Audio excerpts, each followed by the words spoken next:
మీరు గమనించి ఉంటారు. ఏప్రిల్ 2వ తేదీ మావోయిస్టు పార్టీ తాను కాల్పుల విరమణకు సిద్ధమని ప్రకటించిన తర్వాత 2 తెలుగు రాష్ట్రాల్లోనే కాకుండా దేశమంతటా ఒక పెద్ద కదలిక వచ్చింది. ఇది కేవలం మావోయిస్టు పార్టీకి లేదా వాళ్ళ ఆలోచనకు, వాళ్ళు సీజ్ ఫైర్ ప్రతిపాదనకు మద్దతుగానే కాకుండా ఒక సమాజపు ఆకాంక్షగా ఇది ముందుకొచ్చింది. కేవలం అది మావోయిస్టుల కోరికనే కాకుండా, వాళ్ళ ప్రతిపాదన కాకుండా, ఈ సమాజం తాను కోరుకుంటున్నట్టుగా, సీజ్ ఫైర్ను తాను కోరుకుంటున్నట్టుగా మనకి ఈ మొత్తం కదలికలో మనకు అర్థమవుతుంది.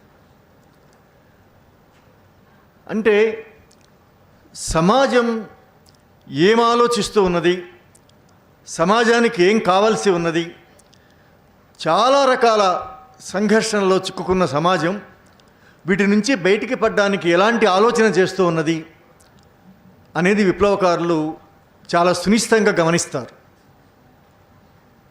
కాబట్టి శాంతి చర్చలు, ఒప్పందాలు అనే అంశం మీద మార్క్సిస్టుల వైఖరి ఏమిటి, లేదా మార్క్సిస్టు దృక్పథం ఏమిటి అని మనం ప్రత్యేకంగా ఇప్పుడు మాట్లాడుకోవడానికి ప్రయత్నం చేయబోతున్నాం. దానికి చాలా ఆలోచనలు చేయవచ్చు. మార్క్సిస్టుల వైపు నుంచి శాంతి చర్చలను, కాల్పుల విరమణను ఎట్లా అర్థం చేసుకోవడానికి అవకాశం ఉన్నది, అసలు గతంలో జరిగిన శాంతి చర్చలలో ఎట్లా ఆలోచించారు, ఏ అవగాహనతో వాళ్ళు సీజ్ ఫైర్కి సిద్ధమయ్యారు, శాంతి చర్చలకు వచ్చారు, చాలా వివరంగానే మాట్లాడుకోవడానికి అవకాశం ఉన్నది. కానీ ఇప్పుడు అంత టైం లేదు కాబట్టి ఒక్క 2-3 అంశాలు మాత్రమే ప్రస్తావించి వదిలేస్తాను. ఉదాహరణకి ఉదయం నుంచి మాట్లాడుతున్న చాలా విషయాలలో సీజ్ ఫైర్ పట్ల లేదా శాంతి పట్ల మార్క్సిస్టు దృక్పథం ఏమిటి అనే ఒక ధార కొనసాగుతూ వచ్చింది. దాదాపు ప్రతి వక్త కూడా మాట్లాడిన విషయంలో మార్క్సిస్టు ఎట్లా అర్థం చేసుకుంటారు, విప్లవకారులు ఎట్లా అర్థం చేసుకుంటారు, నేరుగా మావోయిస్టు పార్టీ ఈ సీజ్ ఫైర్ని ఎట్లా అర్థం చేసుకుని ప్రతిపాదిస్తూ వచ్చినది, లేకుంటే గతంలో 2002లో కానీ 2004లో కానీ శాంతి చర్చల ప్రక్రియ కొంతకాలం పాటు నడిచి ఆగిపోయినప్పటికీ ఆ రోజులలో వాళ్ళకు ఉన్నటువంటి అవగాహన ఏమిటి, ఏ అవగాహనతో వాళ్ళు ముందుకొచ్చారు అనేది మొత్తంగా ఒక ధారగా కొనసాగుతూ వచ్చింది. వాటన్నింటినీ మళ్ళీ చెప్పనవసరం లేదు. కానీ వాటికి కొనసాగింపుగా నేను ఎట్లా అర్థం చేసుకుంటున్నానంటే, అసలు సీజ్ ఫైర్ లేదా పీస్ టాక్స్ అనే వాటిని, శాంతిని ఎట్లా అర్థం చేసుకుంటాము, శాంతి కావాలని ఎందుకు కోరుకుంటాము, ఎందుకంటే శాంతి అనే భావన కేవలం ఇప్పుడు చర్చనీయాంశం కావడమే కాదు, బహుశా ఆధునిక యుగం ప్రారంభమైనప్పటి నుంచి ఇంకా వెనక్కి వెళితే ఒక నాగరికతా సమాజం ప్రారంభమై రూపొందుతూ ఉన్న క్రమంలో శాంతి గురించిన ఆలోచనలు చాలా వచ్చాయి. శాంతి ప్రాతిపదిక మీద కొన్ని విలువలు రూపొందాయి. శాంతిని స్థాపించడానికి కొన్ని ప్రక్రియలు కొనసాగాయి. అయితే శాంతి అనేది అమూర్తమైనది కాదు, శాంతి అనేది వర్గాలకు అతీతమైనది కాదు, శాంతి అనేది ఒక అర్థము లేని, ఏ రకమైన చర్చలు లేని, ఏ రకమైన ఆకాంక్షలు లేని, ఏ రకమైన కల్లోలం లేని, సంఘర్షణ లేని, ఉద్యమాలు లేని శాంతి కాదు. ఎందుకంటే శాంతి అనే అర్థానికి ఇప్పుడు ఏ రకమైన అర్థం స్థిరపడి ఉందంటే, ఎవరూ ఏమీ మాట్లాడకుండా ఉండటం శాంతి, ఎవరూ ఏ రకమైన డిమాండ్లు చేయకుండా ఉండటం శాంతి, ఈ డిమాండ్ల సాధన కోసం రోడ్డు మీదకి వచ్చి ఉద్యమాలు చేయకుండా ఉండటం శాంతి. దీనికి భిన్నంగా ఏమైనా మనుషులు మాట్లాడుతూ ఉంటే, అలజడి కొనసాగుతూ ఉంటే, ఉద్యమాలు కొనసాగుతూ ఉంటే, ఆ సమాజంలో, ఆ రాష్ట్రంలో, ఆ జిల్లాలో, ఆ ఊళ్ళో శాంతి లేదు, అశాంతిగా ఉన్నది అనే అభిప్రాయం స్థిరపడి ఉన్నది. కాబట్టి శాంతి అంటే ఏమిటి అనే మౌలిక భావన దగ్గర నుంచి పోరాటాలు ఎందుకు వస్తాయి, అసలు పోరాటాలు మనుషులు, వ్యక్తులు కోరుకోవడం వల్ల, వ్యక్తులు ఆకాంక్షించడం వల్ల పోరాటాలు వస్తాయా, లేకుంటే సమాజం అనేది సమూహాలుగా, వర్గాలుగా రూపొంది ఉంటుంది, ఆ వర్గాల మధ్య తీవ్రమైన సంఘర్షణ కొనసాగుతూ ఉంటుంది, ఆ వర్గాల మీద సంఘర్షణ కూడా కేవలం అప్పటిది కాదు, అది ఆ రోజు వచ్చింది కాదు, చరిత్ర క్రమంలో భాగంగా సంఘర్షణ రూపొందుతూ వచ్చి ఉంటుంది. ఆ సంఘర్షణకు ఒక వర్తమానం ఉన్నట్టుగానే, గతం ఉన్నట్టుగానే భవిష్యత్తు కూడా ఉంటుంది. భవిష్యత్తులో ఆ సంఘర్షణ ఏ రూపం తీసుకోవాల్సిన అవసరం ఉంది, ఏ రూపం తీసుకోవడానికి అవకాశం ఉంది, చరిత్ర ఎట్లాంటి అవకాశం ఇస్తుంది ఆ సంఘర్షణకు అనే దాన్ని బట్టి కూడా నిజానికి ఉద్యమాలు అనేవి నిర్మాణం అవుతూ ఉంటాయి. కాబట్టి ఉద్యమాలు వ్యక్తుల ఆకాంక్షలను బట్టి, వ్యక్తుల ప్రమేయాన్ని బట్టి ఎంతో కొంత ఉన్నమాట వాస్తవం కావచ్చు, కానీ అంతిమంగా ఉద్యమాలు అనేవి సమూహాలకు, వర్గాలకు, చరిత్రకు, రాజ్యానికి సంబంధించినటువంటి మౌలికమైన విషయం పోరాటాలలో ఉంటుంది. కాబట్టి శాంతిని అర్థం చేసుకోకుండా, పోరాటాలను అర్థం చేసుకోకుండా, శాంతిని, పోరాటాలను ఈ రెండూ కూడా కొనసాగుతున్నటువంటి చరిత్రతో సంబంధం లేకుండా, చరిత్ర పురోగతితో సంబంధం లేకుండా, చరిత్ర ముందుకు పోవడానికి చేసే ప్రయత్నాలు కొన్ని ఉంటాయి. చరిత్రను యథాతథంగా నిలిపి ఉంచడానికి కొన్ని ఆకాంక్షలు, ప్రయత్నాలు కొన్ని ఉంటాయి. చరిత్రను వెనక్కి తీసుకెళ్లాలనే ఆలోచనలు కూడా మరికొన్ని ఉంటాయి. ఇట్లాంటి అన్నింటితో కలిపిన చరిత్రతో నిమిత్తం లేకుండా, అంటే చారిత్రక సంఘర్షణతో నిమిత్తం లేకుండా, చారిత్రక సంఘర్షణ ప్రమేయం లేకుండా మనం శాంతిని కానీ, పోరాటాలను కానీ అర్థం చేసుకోవడానికి వీల్లేదు అనేది మార్క్సిజానికి సంబంధించిన ఒక మౌలికమైన భావన. ఎందువల్ల ఇట్లా చెప్పవలసి వస్తుంది అంటే, మార్క్సిజము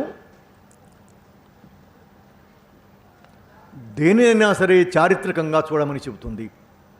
దేనినైనా విడివిడి వ్యక్తుల ప్రమేయంగా కాకుండా, వ్యక్తులు కూడా ఉంటారు, వ్యక్తి పాత్ర కూడా ఉంటుంది, కానీ చరిత్ర నడిచేది వ్యక్తుల ఆధారంగా కాకుండా వర్గాల, సమూహాల మధ్య జరిగే వాటి మధ్య ఉండే సంబంధాలు, వాటి మధ్య జరిగే సంఘర్షణలో భాగంగా చరిత్ర కొనసాగుతూ ఉంది. కాబట్టి చరిత్రతో నిమిత్తం లేకుండా మనం శాంతిని గురించి, పోరాటాల గురించి, కాల్పుల విరమణ గురించి, ఆయుధాల గురించి, ఆయుధాల ప్రయోగం గురించి మాట్లాడడానికి వీల్లేదు అనేది చారిత్రక భౌతికవాదము, లేకుంటే మార్క్సిజం చెప్పి అత్యంత మౌలికమైన చాలా ప్రాథమిక విషయం. ఈ ప్రాథమిక విషయం పట్ల మనకు స్పష్టత ఉంటే ఇప్పుడు నడుస్తున్న చర్చల్ని ఎట్లా అర్థం చేసుకోగలము? ఎందువల్ల అంటే, ఇప్పుడు నడుస్తున్న చర్చల గురించి దానికి మావోయిస్టులు ఏమనుకొని చర్చల ప్రతిపాదన చేశారు అనేది ఉదయం నుంచి చాలా వివరంగా చెప్తూ వచ్చారు. గత 2002 చర్చల సందర్భంలోనైనా, 2004 చర్చల సందర్భంలోనైనా, ఎప్పుడైనా సరే మావోయిస్టులు సమాజానికి కొన్ని అవసరాలు ఉంటాయి. సమాజపు సంఘర్షణని ఎందువల్ల అంటే, ప్రజాయుద్ధం ద్వారా, పీపుల్స్ వార్ ద్వారా ఈ సమాజాన్ని అభివృద్ధికరమైన మార్గంలో నడిపిస్తాము, ఒక కొత్త సమాజాన్ని నిర్మాణం చేస్తాము, ఒక కొత్త సమాజాన్ని నిర్మించి చరిత్రను ముందుకు తీసుకెళ్తాము అనేది మావోయిస్టు అవగాహన. కాబట్టి సమాజపు అవసరాలు ఏమిటి, ఆ సమాజంలో ఉండే ప్రజల అవసరాలు ఏమిటి, ఆ ప్రజలు ఎట్లా జీవిస్తూ ఉన్నారు, ఆ ప్రజల మీద రాజ్యం ఏ వైఖరితో ఉన్నది అనేది ఈ మొత్తం చర్చలకు సంబంధించిన మావోయిస్టులు అప్పుడైనా ఇప్పుడైనా ప్రతిపాదిస్తున్నటువంటి ఒక మౌలికమైన అంశం. అప్పటి చర్చలలో చాలా అంశాలు భాగమై ఉన్నాయి. అంటే అప్పుడు అంశాలలో భూమి సమస్య దగ్గర నుంచి చాలా విషయాలు అప్పట్లో భాగమై ఉన్నాయి. కానీ ఇప్పుడు చర్చల సందర్భం గత చర్చలతో పోలిస్తే అనేక పోలికలు, తేడాల ప్రస్తావన ఇంతవరకు వచ్చింది. వీటికి కొనసాగింపుగా ఒక విషయం చెప్తాను.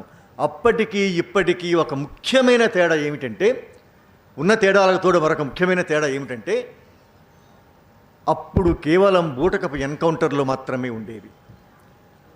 అప్పుడు కేవలం ఆయా రాష్ట్రాల పోలీసు బలగాలు, గ్రేహౌండ్స్ బలగాలు మాత్రమే ప్రజల మీద, విప్లవకారుల మీద, పోరాట ప్రజల మీద దాడి చేస్తూ వచ్చేవి. ఇప్పుడు అది ముదిరి కరెక్ట్గా 20 ఏళ్ల కాలంలో, అందుకే శాంతి చర్చలకు 20 ఏళ్ళైన ఈ సందర్భంలో మనం మాట్లాడుకుంటున్నాం. కాబట్టి అప్పటికి ఇప్పటికీ ఉన్నటువంటి ఒక ముఖ్యమైన తేడా ఏమిటంటే, ఇప్పుడు ఇది రాష్ట్రాల పరిధిలోని విషయం కాదు, ఇది కేవలం సాధారణ పోలీస్ వ్యవస్థకు సంబంధించిన విషయం కాదు, ఇది ఎన్కౌంటర్లకో, బూటకపు ఎన్కౌంటర్లకో సంబంధించిన విషయం కాదు. మొత్తంగా భారత ప్రజల మీద కార్పొరేట్ల ప్రయోజనాల కోసం, ఈ దేశాన్ని కార్పొరేట్ ఇండియాగా మార్చడం కోసం, ఈ దేశాన్ని ఒక సనాతన హిందుత్వ రాష్ట్రంగా మార్చడం కోసం కేంద్ర ప్రభుత్వం రాష్ట్రాల ప్రభుత్వాలతో కలిసి మూకుమ్మడిగా చేస్తున్న ఒక అంతర్యుద్ధ వాతావరణంలో ఈరోజు మనం శాంతి చర్చల గురించి, కాల్పుల విరమణ గురించి మనం మాట్లాడుకుంటూ ఉన్నాం. అది అప్పటికి ఇప్పటికి సంబంధించిన అతి ముఖ్యమైన తేడా.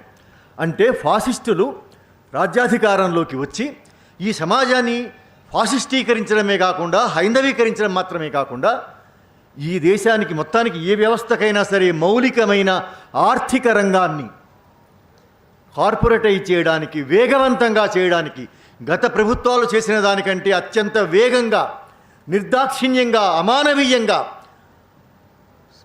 ఈ దేశ ఆర్థిక వ్యవస్థను కార్పొరేటీకరించి హింసాత్మకంగా సమాజాన్ని మార్చి దానికి ఊతంగా సనాతన హిందుత్వ బ్రాహ్మణీయ భావజాలాన్ని దానికి ఊతంగా తీసుకొచ్చినటువంటి ఒక ప్రత్యేకమైన అంతర్యుద్ధ వాతావరణంలో ఈరోజు మావోయిస్టు పార్టీ ఈ అంతర్యుద్ధాన్ని దృష్టిలో పెట్టుకొని, ఈ అంతర్యుద్ధం వల్ల పాలక వర్గాలు కార్పొరేట్ల ప్రయోజనాల కోసం, హిందుత్వ శక్తుల ప్రయోజనాల కోసం సాధారణ ప్రజలందరి మీద చేస్తున్న యుద్ధం ఏదైతే ఉందో ఈ యుద్ధాన్ని నిలువరించడం కోసం, మామూలుగా కమ్యూనిస్టులు మనం పాత చరిత్ర మనం చూస్తాం, యుద్ధాలు వచ్చాయంటే ఆ యుద్ధాలను అంతర్యుద్ధాలుగా మార్చి విప్లవాలుగా విజయవంతం చేయాలి అని ప్రముఖమైన లెనినిస్ట్ అవగాహన ఏదైతే ఉందో, చాలా ప్రత్యేకమైన చారిత్రక సందర్భంలో 21వ శతాబ్దంలో జరుగుతున్న మావోయిస్టు ఉద్యమం ఏదైతే ఉందో, ఈ 21వ శతాబ్దపు మావోయిస్టు ఉద్యమంలోని ఈ 10 ఏళ్ల కాలం ఎట్లాంటిది అంటే ఒక అంతర్యుద్ధం కొనసాగుతూ ఈ దేశ ప్రజల మీద, ఈ దేశంలో